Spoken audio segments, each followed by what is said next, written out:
Les aventures magiques de Léa et Théo, chapitre 1, la découverte du grenier. Par une journée pluvieuse d'automne, Léa et Théo s'ennuyaient dans la grande maison de leur grand-mère. Les gouttes de pluie tambourinaient contre les fenêtres, créant une mélodie monotone qui ne faisait qu'accentuer leur sentiment d'ennui. Léa, une petite fille de 8 ans, aux cheveux bruns bouclés et aux yeux pétillants, regardait par la fenêtre en soupirant. Son frère Théo, 10 ans, à la tignasse rousse indisciplinée, feuilletait distraitement un vieux livre sans vraiment le lire. « Et si on explorait le grenier ?» proposa soudainement Léa, se tournant vers son frère avec un sourire malicieux. Théo leva les yeux de son livre, intrigué. Leur grand-mère leur avait toujours interdit d'aller dans le grenier, prétextant que c'était trop dangereux et poussiéreux. Mais aujourd'hui, Mamie Rose était partie faire des courses en ville, leur laissant la maison pour quelques heures. « Je ne sais pas, Léa, » hésita Théo. « Mamie nous a dit de ne pas y aller. »« Allez, grand frère, on ne touchera à rien, promis, on veut juste jeter un coup d'œil. » Après quelques minutes de négociation et la promesse solennelle de Léa d'être très prudente, les deux enfants se dirigèrent vers l'escalier qui menait au grenier. La vieille porte en bois grinça légèrement quand ils l'ouvrirent, révélant un escalier étroit et poussiéreux. Chapitre 2. Le miroir mystérieux. La lumière filtrait à travers une petite lucarne poussiéreuse, créant des rayons dorés qui dansaient dans l'air chargé de particules. Le grenier était rempli d'objets fascinants. De vieilles malles en cuir, des jouets d'une autre époque, des tableaux au cadre doré et des meubles recouverts de draps blancs. « Regarde ça » chuchota Léa, pointant du doigt un objet imposant dans le coin le plus sombre du grenier. En s'approchant, ils découvrirent un grand miroir ancien, son cadre orné de motifs complexes représentant des créatures fantastiques. Dragons, licornes et phénix semblaient danser autour du verre. Malgré la poussière qui le recouvrait, le miroir brillait d'un éclat étrange, presque surnaturel. « Il est magnifique » murmura Théo, passant sa main sur le cadre doré. Au moment où ses doigts touchèrent d'un peu le métal, une lueur bleutée commença à émaner du miroir. La surface, auparavant réfléchissante, devint liquide comme de l'eau argentée. « Théo » s'exclama Léa, agrippant le bras de son frère. « Qu'est-ce qui se passe ?» Avant qu'ils ne puissent reculer, une force invisible les attira vers le miroir. En un instant, ils se sentirent basculer en avant, traversant la surface liquide du miroir dans un tourbillon de couleurs et de lumière. Chapitre 3. La forêt des lumières.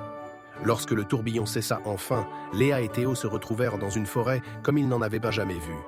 Les arbres étaient immenses, leurs troncs argentés s'élevant vers un ciel violet parsemé d'étoiles brillantes. Des lanternes de toutes les couleurs flottaient entre les branches, créant une atmosphère féerique. « Où sommes-nous » demanda Léa, émerveillée par le spectacle. « Je n'en ai aucune idée » répondit Théo tout aussi fasciné. « Mais ce n'est définitivement plus le grenier de Mamie Rose. » Des rires cristallins résonnèrent autour d'eux et de petites créatures lumineuses commencèrent à voltiger autour de leur tête. C'étaient des fées, pas plus grandes que leurs mains, avec des ailes transparentes qui scintillaient comme du cristal. « Bienvenue dans la forêt des lumières, jeune voyageur » dit une voix mélodieuse. Une fée plus grande que les autres s'approcha d'eux. Ses cheveux argentés flottaient autour d'elle comme portés par une brise invisible, et sa robe semblait tissée avec de la lumière de lune. « Je suis Aurore, la reine des fées. Nous vous attendions. » Chapitre 4. La quête des cristaux de lumière. La reine Aurore expliqua aux enfants que la forêt des lumières était en danger. Les cristaux magiques qui maintenaient l'équilibre de leur monde s'éteignaient un à un, et sans eux, la forêt sombrerait dans les ténèbres éternelles. « Seuls des enfants au cœur pur peuvent nous aider », expliqua Aurore. « Les cristaux doivent être réactivés par l'innocence et l'imagination que seuls les jeunes humains possèdent. » Léa et Théo échangèrent un regard. Ils savaient qu'ils ne pouvaient pas refuser d'aider ces créatures magnifiques. « Que devons-nous faire » demanda Théo déterminé. « Vous devez retrouver les 4 cristaux de lumière dispersés dans la forêt et les réveiller avec la force de votre imagination.